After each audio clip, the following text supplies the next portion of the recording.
Hello, I'm Dr. Ben Newman. I'm a coronavirus researcher. Um, so I'm making this video today because I have COVID. We just found out yesterday. Yeah. Although I think the symptoms started 3 days ago, and I thought it was mild allergies. Yeah. So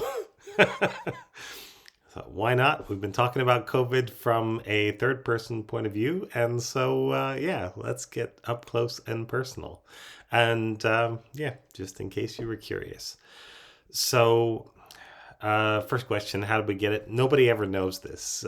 So, yeah, I can tell you what my story is, how I think I got it. And it's one of those things where we'll see if that ends up being correct or not. I guess you never really know.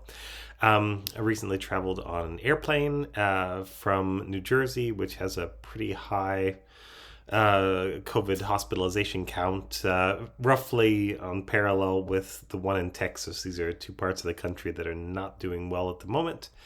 But didn't see anything, hardly anybody wearing masks, same as here. Um, and on the plane, they say, "Would you like a glass of tonic water or whatever?" But that's my go-to. I said, "Sure."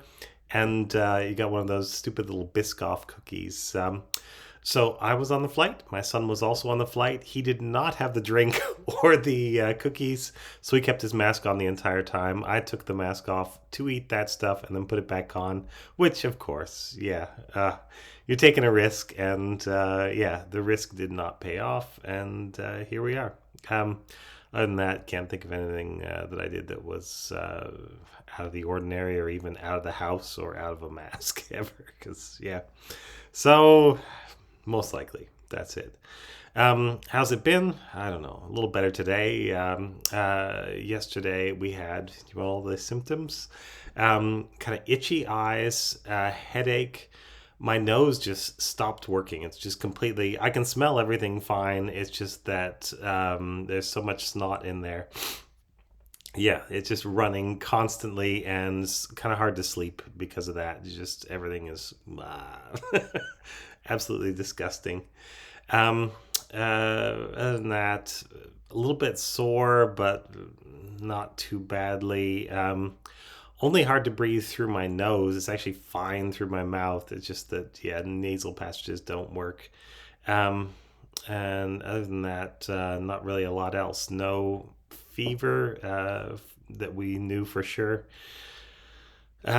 Chills. Oh yeah, real big chills. Just sitting there, teeth chattering, waiting for the nice hot bath to run. But then the hot bath made me feel fine again. So yeah, and part of that's keeping the house nice and air conditioned. I could probably go outside at any time and warm right back up. Um, we were able to get Paxlovid. I found out how difficult that is. I had heard that in some places there are just these clinics where you can drive up or walk up, no appointment needed, and somebody will assess you. They'll give you one of the rapid tests or something like that, confirm that you are, COVID positive, SARS-CoV-2 positive, and then give you a prescription for Paxlovid because it is prescription only. I don't know if those don't exist in our community. We tried calling some of the ones listed on the CDC site, and they said, sure, if you're one of our, pre existing patients, you're welcome to come in and we can do that for you. Otherwise, no, we don't accept anybody else. Like, okay, great, yeah. But we found a place eventually through insurance. So, yeah, truth is, I don't know how you do it wherever you are. There's probably a way, but it is probably not easy. So, what we ended up doing was taking an at home test, which we got through work.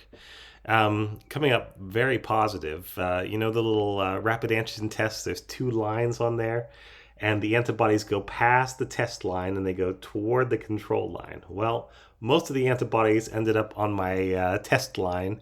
It was actually brighter than the control line. So, yeah, it was pretty hot. And is again today.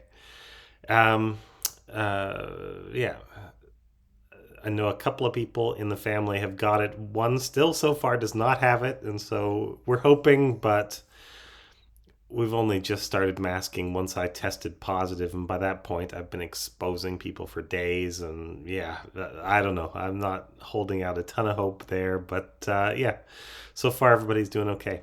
So, only other thing I'd say is that if I have to hear the word, oh my gosh, every time I hear the word mild associated with COVID or any form of SARS, it makes me a little bit crazy. I scream a little bit on the inside. That is still the biggest lie that's out there. The only reason that the newer variants seem mild is because they're infecting people that have already got some immunity because they were either infected, which is about 2/3 to 3/4 of everybody, or vaccinated. And that's, roughly half to 2/3 of everybody. And what it means is that having prior immunity, having an immune response against this virus protects you from some of the effects of the virus. Yeah. Which, if you think about it, makes a lot of sense. The new variants are very good at infecting people who have some immunity. The old variants could not do that, which is why they went extinct. So the new one is sneakier, and it's able to still hurt people that should have been protected. That's that's the only new thing about it, and it's not a positive. It's not positive at all. Um, However, it is likely that having some of that immunity, some of that T cell immunity, we're hoping, yeah, at this point, but it's likely that that will protect against some of the worst effects. So we've had some, they're not that recent now, maybe 2 months ago, papers where they actually showed that you actually do get some infection in the bloodstream. It's not productive infection. So the virus will get into the bloodstream. It'll go into these cells called monocytes, which are, they're one of the cells in the immune system. They're like an immature form of it that still has some functions. And then once they're in there, the virus will actually copy itself inside and start to fill them up, but then it won't come out. It can't quite complete the cycle in general. So you get infected cells, and you'd say, well, okay, that's fine. It's just like a sponge filling up with water, but that never comes out somehow.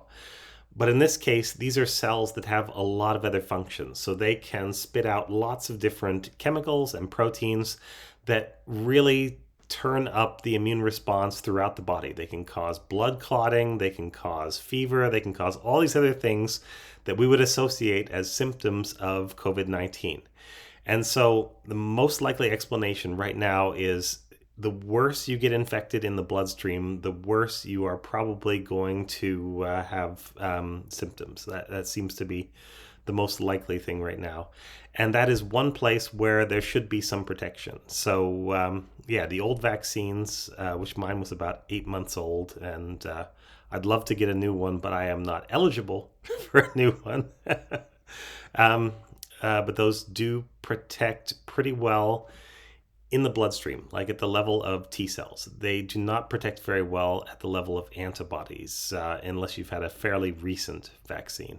And so that's just the way it is. Yeah. So this is what we're dealing with. And since I have some time on my hands and I'm certainly not going anywhere for a while, I just thought, well, might as well make one of these, and I'll look through and see if there's any other things on the list. And yeah, we can maybe reply to some of those.